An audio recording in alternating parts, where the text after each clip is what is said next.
কিছুক্ষণের মধ্যে একদিকের লোকজন সরে গিয়ে একজন অতি বৃদ্ধ লোকের জন্য রাস্তা করে দিল।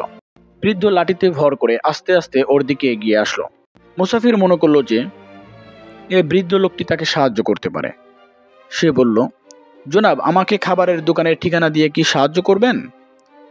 বৃদ্ধ লোকটি আশ্চর্য হলো। এ ভাষায় তো ৩০০ বছর পুরানো এফিসাস শহরে বলা হতো। মুসাফির কিছু পয়সা বের করে দেখালো যে সে খাবার কিনতে চায়। লোকটি পয়সা হাতে নিয়ে দেখলো ৩০০ বছরের পুরানো। তুমি কে এবং কোথা থেকে এসেছো? বৃদ্ধ মুসাফিরের পুরানো ভাষায় কথা বলল। মুসাফির খুশি হলো, কিন্তু পর মুহূর্তেই তার অন্তর শুকিয়ে গেল। কথা বললেই তারা তাকে রোমান রাজার কাছে ধরিয়ে দেবে। কিন্তু একটা নতুন জিনিস সে লক্ষ্য করলো যে কোনো রোমান সিপাহী দেখা যাচ্ছে না। সে চিন্তা করলো, যাই হোক, আমাকে ধরুক আর মারুক, কিন্তু সাথীদের কথা কাউকে বলা যাবে না। সে বলল, আমি এক আল্লাহকে বিশ্বাস করি এবং হজরত ঈসা আলাইহিসসালামকে নবী বলে বিশ্বাস করি। আমি একজন নাসারা। এখন তোমরা আমাকে রোমানদের জেলখানায় নিতে পারো। নাসারা? রোমান জেলখানা? তুমি কি বলতে চাও? আমরা তো সবাই নাসারা এবং রোমের রাজাও তাই। ঠিক করে বলো তো, তুমি কি কোনো পলাতক আসামি না চোর ডাকাত? আল্লাহ মাফ করুক, আমি ওসব কিছুই না। গত রাতেই তো আমি শহরের বাইরে ঘুমিয়েছিলাম, আর সকালে উঠে হেঁটে এসে সব দেখি পরিবর্তন, সব বদলে গেছে। সত্যিই অবাক লাগছে, এ এক আশ্চর্য মুজিজা। কিছুই বুঝতে পারছি না। ঘুমিয়েছিলে গতকাল আর সকাল? বৃদ্ধটি নিজে নিজেই বলতে লাগলো।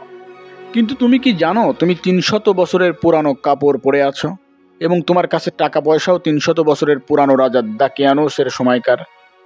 সে জাহান্নামবাসী হোক। হ্যাঁ, ঠিক তাই।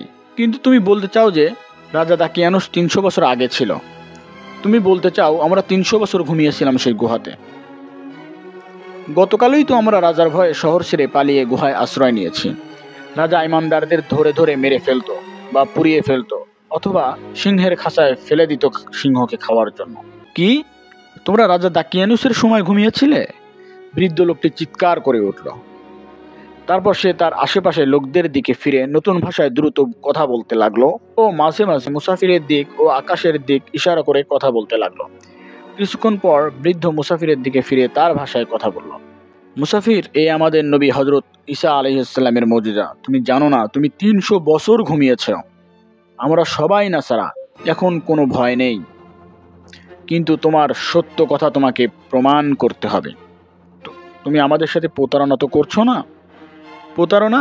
বলো কি, আমি তোমাদের সাথে প্রতারণা করব? প্রমাণ চাও তো চলো। আমি একা নই, আমার আরো বন্ধুরা আছে, আর একটা কুকুরও আছে। তারা সবাই গুহায় আছে। তোমরা আমার সাথে আসতে পারো।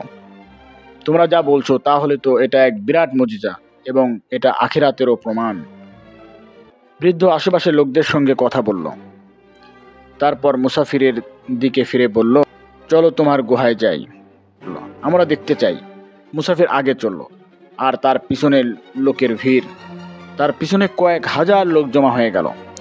গুহার কাছে লোকদের কথার গুঞ্জন শুনে গুহার ভিতর বাকি লোকেরা খুব ভীত হয়ে পড়ল। তারা লোকাবার বা পালাবার চেষ্টা করেনি, বরং তারা আল্লাহর দরবারে হাত উঠিয়ে দোয়া করল।